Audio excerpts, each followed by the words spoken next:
ओम नमो भगवते वासुदेवाय। श्रीमद्भागवत महापुराण की कथा। कृष्णं नारायणं वन्दे, कृष्णं वन्दे ब्रजप्रियं, कृष्णं द्वैपायनं वन्दे, कृष्णं वन्दे पृथासुतम्। अथ तृतीयस्कन्ध त्रिंशोऽध्यायः। देह गेह में आसक्त पुरुषों की अधोगति का वर्णन। बोलो वृंदावन बिहारी लाल की जय। श्री कपिल देव जी कहते हैं कि माता जी, जिस प्रकार वायु के द्वारा उड़ाया जाने वाला मेघ समूह उसके बल को नहीं जानता, उसी प्रकार यह जीव भी बलवान काल की प्रेरणा से भिन्न भिन्न अवस्थाओं तथा योनियों में भ्रमण करता रहता है, किंतु उसके प्रबल पराक्रम को नहीं जानता। जीव सुख की अभिलाषा से जिस जिस वस्तु को बड़े कष्ट से प्राप्त करता है, उसी उसी को भगवान काल विनष्ट कर देता है, जिसके लिए उसे बड़ा शोक होता है। इसका कारण यही है कि यह मंद मति जीव अपने इस नाशवान शरीर तथा उसके संबंधियों के घर, खेत और धन आदि को मोहवश नित्य मान लेता है। इस संसार में यह जीव जिस जिस योनि में जन्म लेता है, उसी उसी में आनंद मानने लगता है और उस से विरक्त नहीं होता। यह भगवान की माया से ऐसा मोहित हो रहा है कि कर्मवश नार की योनियों में जन्म लेने पर भी वहां के विष्टा आदि भोगों में ही सुख मानने के कारण उसे भी छोड़ना नहीं चाहता। यह मूर्ख अपने शरीर, स्त्री, पुत्र, गृह, पशु, धन और बंधु बांधों में अत्यंत आसक्त होकर उनके संबंध में नाना प्रकार के मनोरथ करता हुआ अपने को बड़ा भाग्यशाली समझता है। इनके पालन पोषण की चिंता से इसके संपूर्ण अंग जलने लगते हैं, तथापि दुर्वासनाओं से दूषित हृदय होने के कारण यह मूढ़ निरंतर इन्हीं के लिए तरह तरह के पाप करता रहता है। उल्टा स्त्रियों के द्वारा एकांत में संभोग आदि के समय प्रदर्शित किए हुए कपटपूर्ण प्रेम में तथा बालकों की मीठी मीठी बातों में मन और इंद्रियों के फंस जाने से गृहस्थ पुरुष घर के दुख प्रधान कपटपूर्ण कर्मों में लिप्त हो जाता है।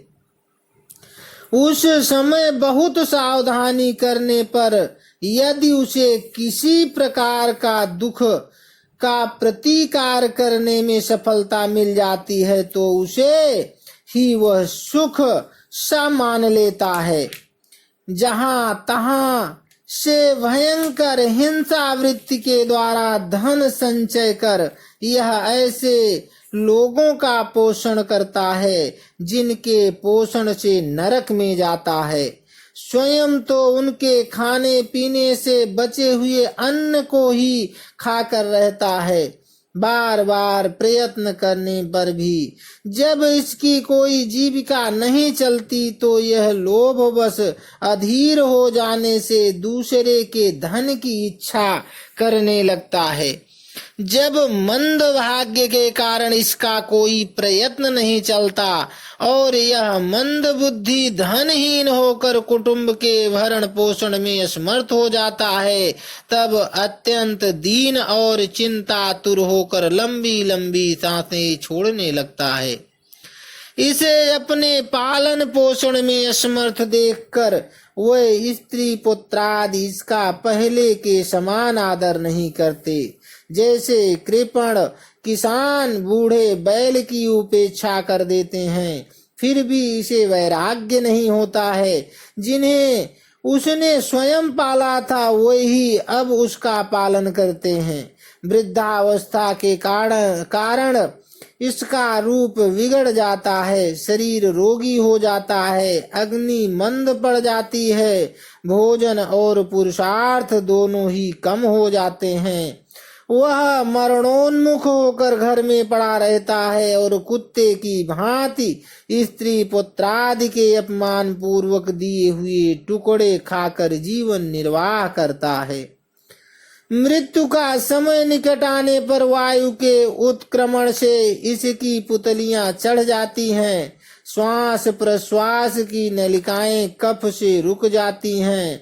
खांसने और सांस लेने में भी इसे बड़ा कष्ट होता है तथा कफ बढ़ जाने के कारण कंठ में घुरघुराहट होने लगती है।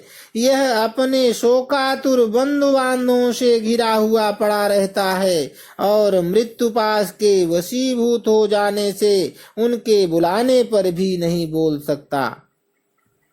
इस प्रकार जो मूढ़ पुरुष इंद्रियों को न जीत कर निरंतर कुटुंब पोषण में ही लगा रहता है, वह रोते हुए स्वजनों के बीच अत्यंत वेदना से अचेत होकर मृत्यु को प्राप्त होता है। इस अवसर पर उसे लेने के लिए अति भयंकर और रोष युक्त नेत्रों वाले जो 2 यमदूत आते हैं, उन्हें देखकर वह भय के कारण मलमूत्र कर त्याग देता है। वे यमदूत उसे यातना देह में डाल देते हैं और फिर जिस प्रकार सिपाही किसी अपराधी को ले जाते हैं, उसी प्रकार उसके गले में रस्सी बांधकर बलात् यमलोक की लंबी यात्रा में उसे ले जाते हैं। उनकी घुड़कियों से उसका हृदय फटने और शरीर कांपने लगता है। मार्ग में उसे कुत्ते नोचते हैं। उस समय अपने पापों को याद करके वह व्याकुल हो उठता है।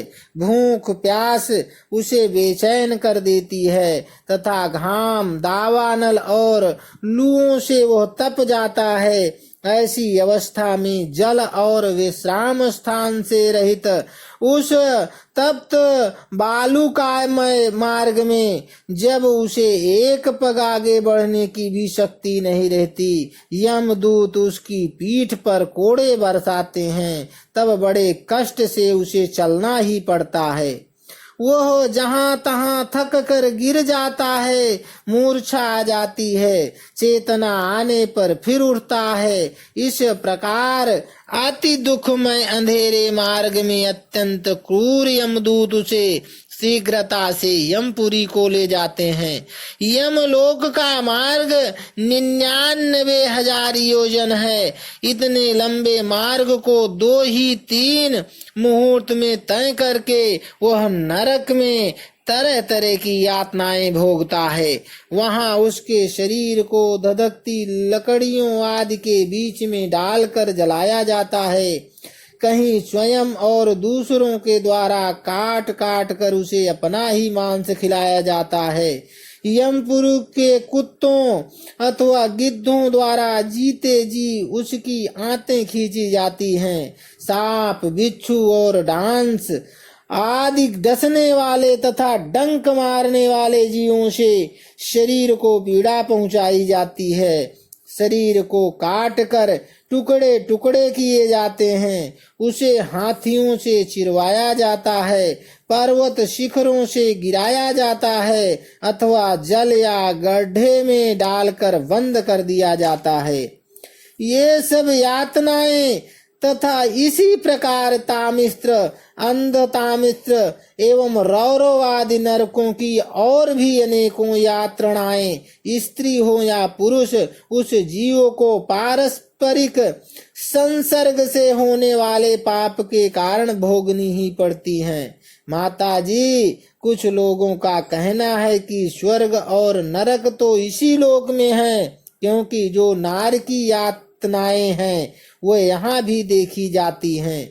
इस प्रकार अनेक कष्ट भोग कर अपने कुटुंब का ही पालन करने वाला अथवा केवल अपना ही पेट भरने वाला पुरुष उन कुटुंब और शरीर दोनों को यहीं छोड़कर मरने के बाद अपने किए हुए पापों का ऐसा फल भोगता है।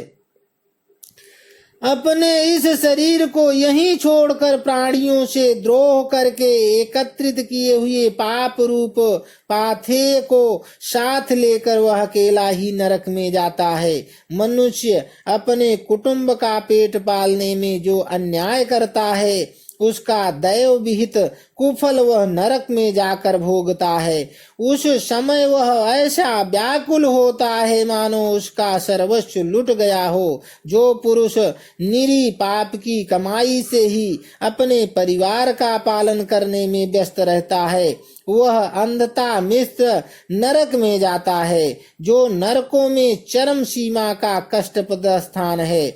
मनुष्य जन्म मिलने के पूर्व जितनी भी यातनाएं हैं तथा सूकर कुकरादि योनियों के जितने कष्ट हैं उन सब को क्रम से भोग कर शुद्ध हो जाने पर वह फिर मनुष्य योनि में जन्म लेता है। इति श्रीमद्भागवते महापुराणे पारमहंस्यां संहितायां तृतीय स्कंधे कापिलेयोपाख्येन कर्म विपाको